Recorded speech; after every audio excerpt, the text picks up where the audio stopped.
Olá! Falta de motivação, tédio, ansiedade e estresse. Alguns sentimentos afetam diretamente a nossa produtividade dentro do ambiente de trabalho. Como o lado emocional interfere no nosso rendimento e de que forma lidar com ele para não afetar nossa qualidade de vida? Hoje o Paraíba SA traz especialistas para debater esse tema que é tão delicado. Além dessa conversa, a gente traz também uma reportagem sobre qualificação. Cada vez mais profissionais que já estão no mercado têm buscado essa forma de aperfeiçoamento profissional. Então, seja muito bem-vindo ao Paraíba SA. Seu programa de economia, mercado, negócios e empreendedorismo começa agora.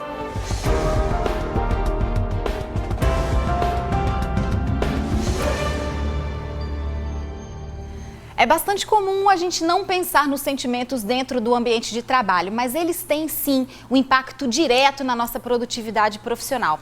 Segundo diversos estudos publicados, o lado emocional pode motivar ou bloquear as nossas atividades. E aí são duas coisas importantes. A primeira é como não fazer com que alguns sentimentos interfiram de forma negativa na nossa produtividade. E a segunda é que haja um equilíbrio entre os valores pessoais e a consciência corporativa da empresa. Para essa conversa, o Paraíba SA convidou a psicóloga Julice Bolsi e o consultor Ranieri Brito. Sejam muito bem-vindos. Essa é uma conversa que eu já queria ter há muito tempo aqui no programa. Eu acho que vai ser super útil para todo mundo que está assistindo a gente, né? Para todo mundo que está aí no mundo do trabalho. E eu já começo perguntando para os dois, dentro da experiência de vocês, como consultor mercadológico e como psicóloga, quais são as principais queixas dos trabalhadores em relação a esse impasse, né, de sentimentos, esse turbilhão de sentimentos que todos somos, seres humanos, e tendo que conviver com outras pessoas, né, nas nossas relações interpessoais profissionais. Começo com você, Julice. Os colaboradores geralmente têm várias queixas, né, que causam uma desmotivação no trabalho. Níveis de ansiedade elevado, preocupações com problemas familiares, falta de comunicação na empresa, estresse. Uma demanda muito grande de trabalho ocasiona esse estresse. Quando ocasiona o estresse, tende a ter uma queda de produtividade. Então, essa queda de produtividade interfere porque eles acabam ficando mais suscetíveis a acidentes de trabalho, a faltas, né? Tem muito absenteísmo. Então, são as queixas principais, de nem sempre o gestor está se comunicando de uma forma clara, de não estar enxergando ele com um olhar diferenciado e que isso causa uma desmotivação. Quando ele se sente assim, ele não produz tanto quanto deveria, né? Afetando a empresa. E de que forma, de repente, o líder ou o gestor de uma equipe que tem esses problemas, até, né, pontuais ou não, de que forma ele consegue lidar com isso, equilibrar isso? Como eu falei no início do programa, a cultura da empresa com a cultura pessoal, dos valores pessoais dos trabalhadores. Exatamente, Andréa. Tem uma característica muito importante que deve ser levada em consideração nas incorporações, é o trato individual para cada colaborador, né? Existem grupos, né? Existem empresas, equipes, mas o líder, o gestor, numa situação como essa, ele deve tratar cada caso de forma pontual. Né? É notório que para cada profissional ali que esteja inserido naquele contexto, ele também tem sua vida pessoal, ele também tem sua questão de princípios, valores e, sobretudo, propósitos. Né? Numa hora dessa que a empresa se depara com um quadro de desmotivação ou de uma carga muito alta de estresse, o gestor, cabe ao gestor, né, isso que a gente geralmente acompanha muito nas empresas, fazer o acompanhamento individual. Sabemos que cada colaborador, ele encara uma situação ou ele tem uma percepção de mundo ou até de trabalho mesmo diferente, né, de acordo com o que ele foi aprimorando ao longo de sua carreira. E, notadamente, nesses momentos de dificuldades ou de grandes estresses ou de cargas de trabalho, ele também vai ter a sua reação de acordo com aquela vivência que ele teve ao longo da vida profissional e às vezes até pessoal, né? A gente costuma dizer que não existe o eu, pessoa física, e o eu, pessoa jurídica. Eu sou a extensão da minha vida pessoal no meu trabalho e vice-versa. E da vida virtual também, porque agora mais do que nunca, né? Com certeza. Em relação aos conflitos, quando eles acontecem, qual é a melhor fórmula da empresa lidar com isso? Por exemplo, vocês que são adultos, vocês que se entendam, ou não, vem aqui que eu vou passar a cabeça, eu vou acolher vocês. Qual é a melhor fórmula? Se existe uma fórmula correta, enfim, ou se de repente cada caso é um caso? Primeiramente tem que se avaliar como que é esse conflito, o que gerou o conflito. Sempre se precisa saber a causa. É a comunicação que você tinha dito há pouco, Exatamente. A comunicação, quando ela não ocorre dentro da empresa de forma clara e objetiva, sempre vai ocasionar alguns conflitos, né? E nas relações interpessoais. Então, para o gestor, ele intermediar isso ou ele agir dessa forma, não, vocês resolvam, ou eu vou tomar alguma medida, vou tomar uma medida mais rígida, por exemplo, uma advertência ou uma suspensão. Para ele chegar nesse ponto, ele precisa examinar realmente, avaliar o que aconteceu. Ver se aquilo infringiu alguma regra, alguma norma da empresa, se foi algum problema de comunicação apenas que aconteceu e ele mesmo pode intermediar, resolver, falar, não, realmente você não entendeu bem o que o colega queria falar ou o que eu solicitei para que fosse executado. Então, quando o gestor passa alguma demanda para eles e eles têm um conflito interno por achar que não foi exatamente aquilo que era para ser executado, é mais difícil. Então, eles acabam tendo esses problemas diários e o gestor nem sempre consegue se colocar de uma forma a resolver assim, não, eu vou conversar, vou chamar. Às vezes ele expõe os funcionários, a gente tem essas queixas também por parte dos colaboradores de ser expostos diante de alguma situação. Então, o ideal é que ele sempre chame separadamente, que é o olhar individual, porque nem todas as pessoas reagem da mesma forma. Cada um vai reagir de uma forma. Se ele for exposto, ele pode não afetar em nada. E outro já pode comprometer a conduta dele. Então, o ideal é que o gestor chame separadamente, converse, avalie, ouça os dois lados antes de tomar uma medida. E quando isso implicar realmente de uma forma que saiu do controle ou que infringiu alguma regra e norma da empresa, aí ele tem que tomar as medidas cabíveis que a gente sabe dos recursos humanos realmente. Ranieri, para isso que ela disse, é importante que o gestor conheça, né, os funcionários, os colaboradores que estão ali na equipe dele, no time dele, né? Sem dúvida, né? É importante que haja, de tempos em tempos, nas empresas, um acompanhamento de modo que a empresa consiga alinhar os objetivos do colaborador com os objetivos da empresa. Eu não estou dizendo com isso que não haverá, após essa execução, esse ruído ou outro, um ruído ou outro, perdão. Mas a ideia é sempre fazer esse acompanhamento, porque muitas das vezes a gente vê que um funcionário, um colaborador, ele destoa em relação à equipe, não por ele ser um mau funcionário ou por ele ser uma peça que esteja no ponto de crítica, mas sobretudo, às vezes, em dado momento da vida daquele colaborador, ele precisa até fazer uma autoanálise ou a empresa avaliar se realmente os propósitos dele, os objetivos dele estão alinhados com os da empresa, né? E aí cabe ao gestor, como você me perguntou, tomar para si essa responsabilidade de inserir esse colaborador dentro da equipe dele e alinhar o mesmo aos propósitos que a empresa já pré-definiu.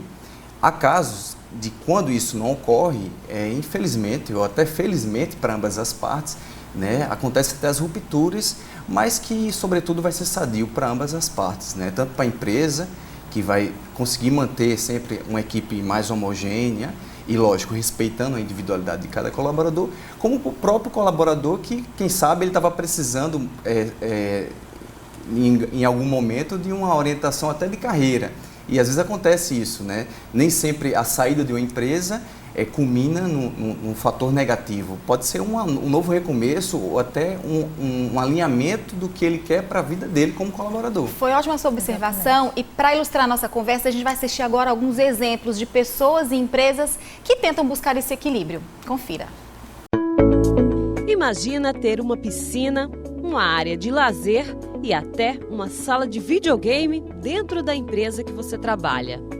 Quando chegou, Fabiana se surpreendeu com tanta liberdade. Eu acreditava que não existia uma empresa assim, porque eu já participei por várias empresas, grandes empresas, onde não tem essa liberdade, esse lazer. Em qualquer momento eu posso descer para a copa, tomar um café, conversar com o pessoal, com o resto do pessoal.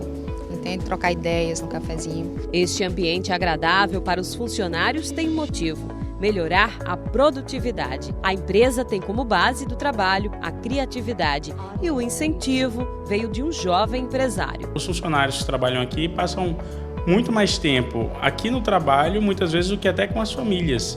Então, eu acho que nada mais justo do que elas terem um ambiente mais leve. Para quem trabalha com tantas metas a cumprir e com um dia cheio de responsabilidades, uma ambientação mais leve ajuda a manter a mente mais tranquila. A gente ter um ambiente desse assim, é bem importante também pela nossa profissão, né? Quanto mais a gente tem essa liberdade, a gente acaba ficando mais produtivo.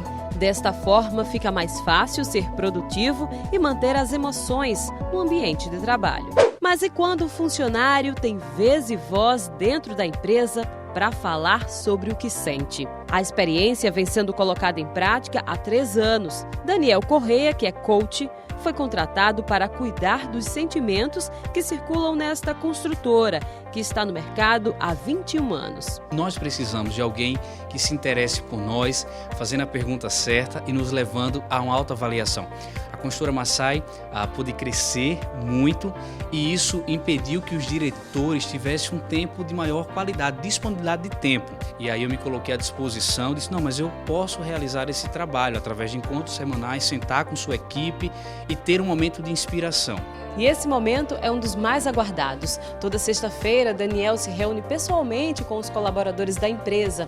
É um momento de falar mais do que os objetivos profissionais, e sim planejamento de vida, o que tem sido muito importante para cada um deles. Cuidar não só da produtividade, mas também das pessoas e dos problemas que podem afetar o desempenho dentro da empresa. Segundo Daniel, quando o funcionário chega no trabalho com problemas externos, o estresse e a frustração prejudicam o desempenho geral. A partir do momento que nós começamos a cuidar do coração dos colaboradores, eles começaram a agir positivamente porque eu não trago as respostas para os colaboradores. Eu me esforço em fazer as perguntas certas e levar o colaborador a se encontrar na linha do tempo e poder projetar o seu estado desejado.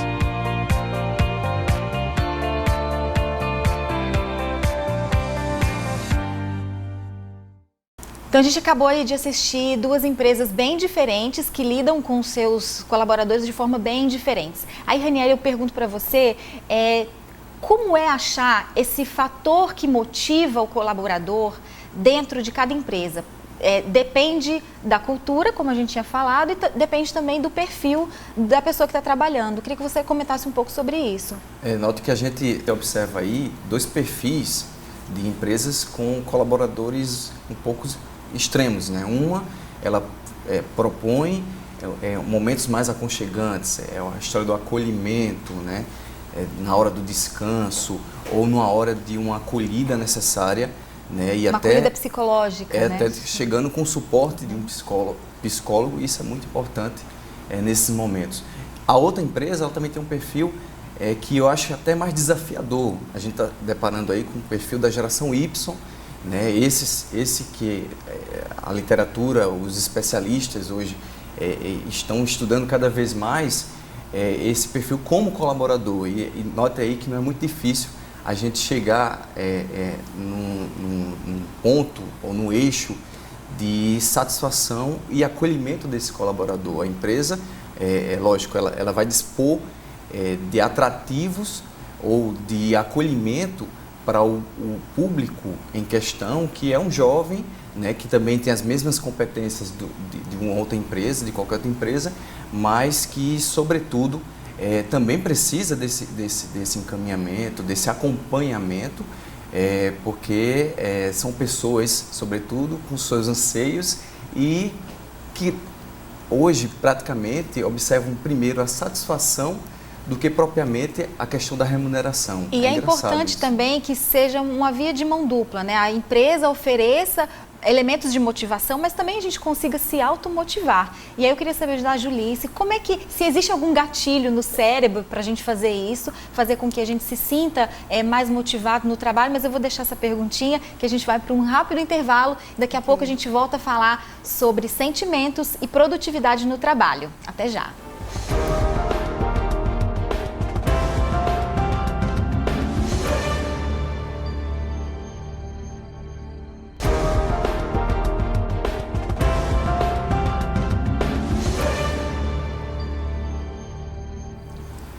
Oi, nós voltamos com Paraíba SA falando sobre sentimentos e produtividade no trabalho. Aqui no estúdio a gente recebe a Julice Bolsi e Ranieri Brito, que são especialistas nesse assunto. No bloco passado eu deixei uma pergunta para a Julice sobre o gatilho no cérebro para a gente se automotivar. Isso existe ou foi viagem na maionese minha? Não, esse gatilho na verdade é algo que a gente tem. A gente tem essa capacidade de se automotivar. Porque a gente tem duas formas de motivação, a intrínseca e a extrínseca, que na verdade eu tenho aquela que eu tenho essa capacidade e a que vem de fora. Então, o que as empresas hoje fazem para motivar esse colaborador? Palestras, o que a gente conversou, a Ranieri estava colocando aqui essa questão de formas diferentes de empresa, onde eles oferecem alguns recursos, esses recursos para o colaborador ele relaxar, ele se sentir acolhido. Então, isso é uma forma de motivação, ele se sente valorizado. Então, é uma motivação que vem de fora e ele vai corresponder com a expectativa da empresa. E agora, internamente, como que ele consegue? Como disparar esse gatilho que você colocou? Ele precisa avaliar realmente a situação que ele está. Ele está desanimado, ele está com conflito, ele acha que a empresa não oferece tudo que ele gostaria quando ele compara um outro colega. Então, como que ele está se sentindo dentro dessa organização? Como que ele enxerga isso para um plano de carreira dele? Ele acha que ele é valorizado de verdade? Quando ele começa a despertar e se organizar melhor no trabalho, se comunicar melhor, organizar a rotina dele diária, a demanda que ele recebe, automaticamente ele está disparando essa motivação. Ele aciona esse gatilho.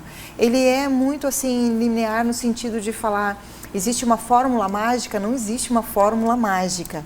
É realmente um autoconhecimento. É ele parar um momento no tempo dele no trabalho e ver. Eu estou inserido no local que eu me sinto bem. O que a empresa me oferece, tanto de remuneração quanto de benefícios, porque as empresas hoje oferecem benefícios quanto alimentação, saúde, né? Mas...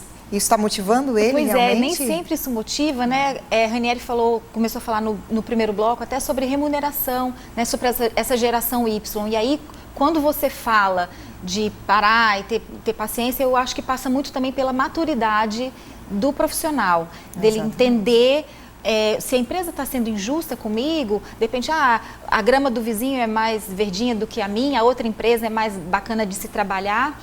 E aí eu queria que você falasse um pouco mais sobre isso também, Ranieri, essa geração Y aí que é tão inconstante. Desafiadora. É tão desafiadora para os gestores também lidarem com... Mas aí eu vou me ater a uma palavra que tanto vale para a geração Y, como também se estende a todas as demais. Reconhecimento.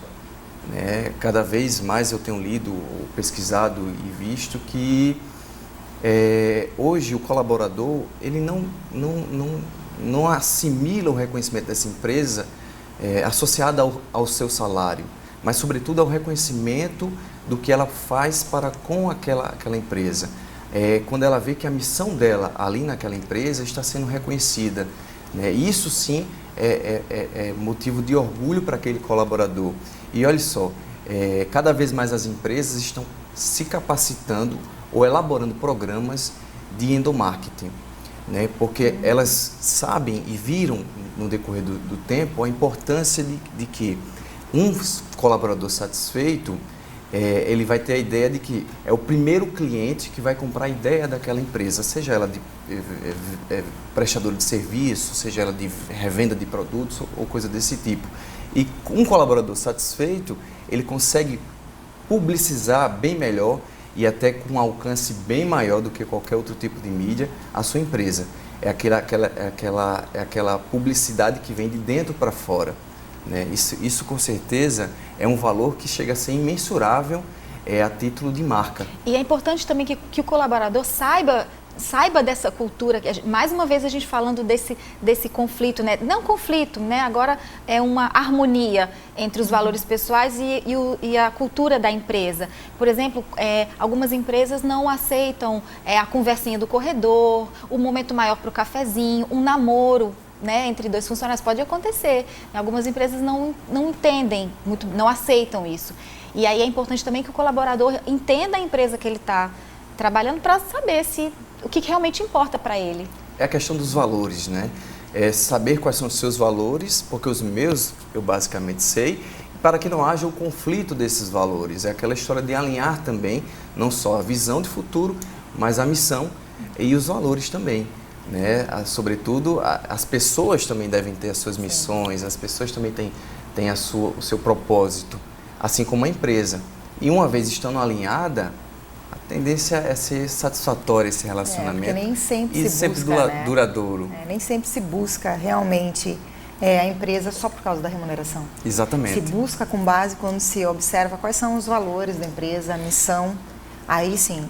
Então, um dos gatilhos que a Ranieri colocou muito bem é o reconhecimento. O reconhecimento dispara esse gatilho da pessoa se sentir realmente motivada. E aí tem que entender qual é o reconhecimento que a pessoa também espera. Sim.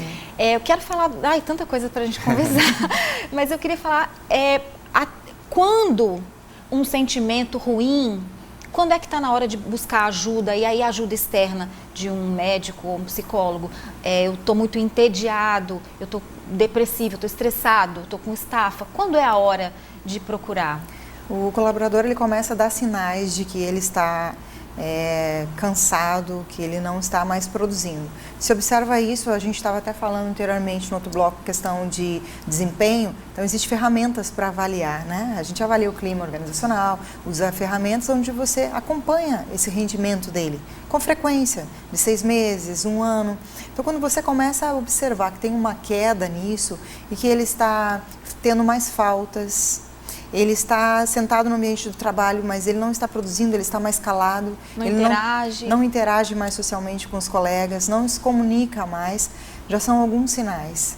Né? Então, ele já apresenta isso em casa, a família percebe e ele traz isso para o ambiente de trabalho.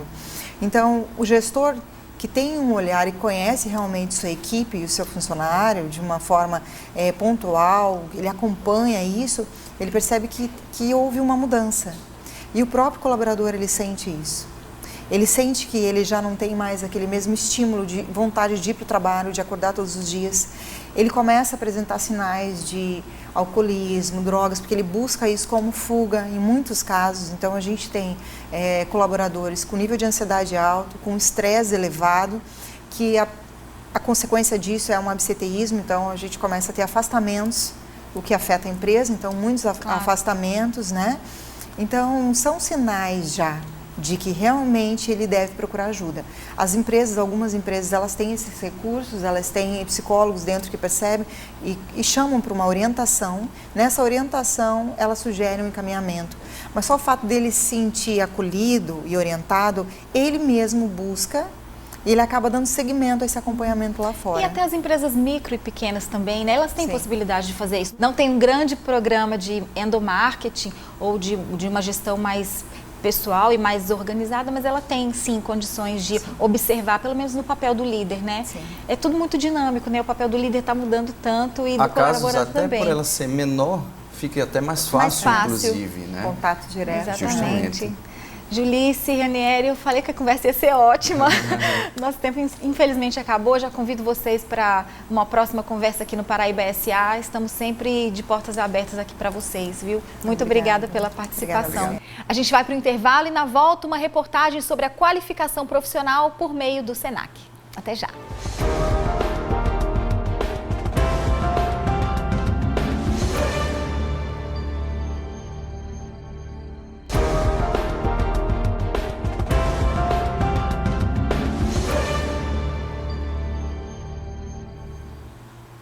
Oi, a gente volta com o Paraíba SA e agora também dando os parabéns para as nossas colegas aqui da TV Manaíra, da Rádio Band News FM, Sâmara Gonçalves e Aline Guedes, que foram as vencedoras do Prêmio BNB de Jornalismo com a reportagem Novas Sertanejas.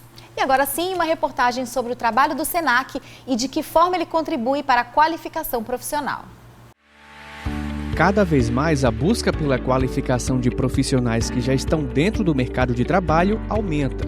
Isso porque mesmo com a crise é preciso oferecer um diferencial para se manter na empresa. Profissionais que antes se mantinham apenas pelo talento, hoje buscam inovar.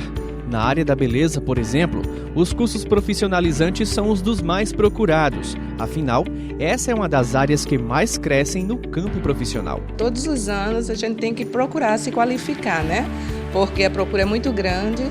E sempre vai se tornando novas técnicas, vai aparecendo novidades e as clientes sempre procuram. Hoje o Senac é um dos principais agentes de educação profissional do país. Somente em João Pessoa são oferecidos mais de 100 cursos de qualificação e aperfeiçoamento para profissionais que estão dentro e fora do mercado. É sempre muito importante para todos os profissionais que atuam hoje no mercado de trabalho se qualificarem ou se requalificarem ou se aperfeiçoarem. Para isso, o Senac está aqui e ele oferece uma gama de cursos nas mais variadas áreas para atender esses profissionais que buscam permanecer no mundo do trabalho ou se inserir no mundo do trabalho. As áreas de gestão, comércio, saúde, beleza e informática são as mais procuradas. Muitos nem mesmo concluíram o ensino superior, mas desejam de alguma maneira se profissionalizar. Este é o caso do Adriel. Aos 25 anos, ele está há 4 meses trabalhando com atendimento. O curso foi oferecido pela própria empresa onde ele trabalha para melhorar a comunicação entre clientes e os funcionários. Eu acho que a empresa está visando não só o crescimento da própria empresa em si, mas também o crescimento individual de cada um dos atendentes. Na verdade, dar essa atenção e, na verdade, passar esse conhecimento é essencial para a melhoria tanto do nosso atendimento quanto da qualidade do geral da empresa, né? Além do Adriel, mais 57 pessoas fazem o curso de qualidade no atendimento ao cliente. E essa vem sendo uma tendência de algumas empresas do país. Promover por conta própria a qualificação dos funcionários, devido à falta de mão de obra especializada. Para o professor da turma, este é um grande avanço das empresas que, antes de cobrar mais do funcionário, oferece a oportunidade para ele se qualificar. É uma relação de mão dupla. A empresa está oferecendo para eles um curso de capacitação e a empresa vai querer que, de fato, eles entreguem um resultado bom a partir do que eles estão vendo aqui na disciplina. Entrar no mercado de trabalho pode até ser fácil, mas para se manter, o profissional precisa sempre se atualizar. Pesquisar as tendências e novidades na área de atuação é fundamental e, claro, estudar e atenar-se cada vez mais para não ser apenas mais um, mas um grande diferencial dentro da empresa. Muitas empresas procuram o Senac para qualificar os grupos de funcionários, de colaboradores, assim como as pessoas que já estão inseridas nesse mercado, já estão trabalhando, elas procuram a cada dia mais se qualificar, se aperfeiçoar, ou seja, está em busca do conhecimento para continuar empregável.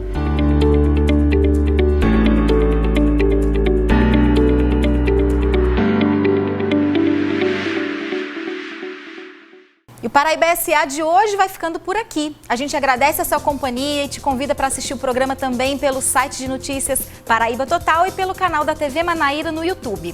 Olha, sempre onde há uma empresa de sucesso, alguém ali tomou alguma decisão valente. Então, coragem. Uma ótima semana para você. Sábado que vem eu te encontro aqui. Tchau, tchau.